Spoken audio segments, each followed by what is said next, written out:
Corona से मरने वालों की माली इमदाद यूपी हुकूमत की जानिब से माली मदद महलूकीन के अहल खाना को की जाएगी। 50,000 की माशी मदद बैंक खाते में ट्रांसफर की जाएगी रकम। ये बड़ी खबर आपको बता रहे हैं।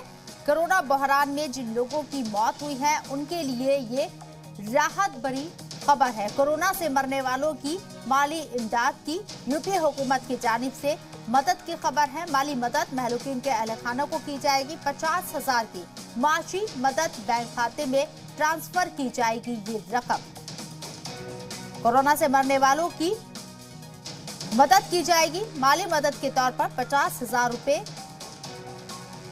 की मदद उन्हें की जाएगी और रकम उनके बैंक अकाउंट ट्रांसफर होगी।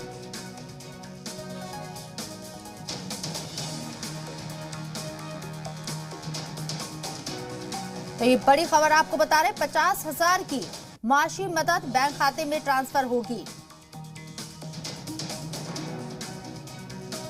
वाज़ेह रहे कि कोरोना काल में यानी कि कोरोना वबा से उत्तर प्रदेश के अंदर भी काफी मौतें हुई हैं। कई लोगों ने अपनी जान गंवाई है। ऐसे में उन लोगों के अहल खाना की मदद करने के लिए यूपी हुकूमत सामने आई है। माली मदद महलूकीन के अहल खाना को की जाएगी। 50,000 रुपए की माशी मदद की जाएगी। बैंक खाते में रकम ट्रांसफर की जाएगी।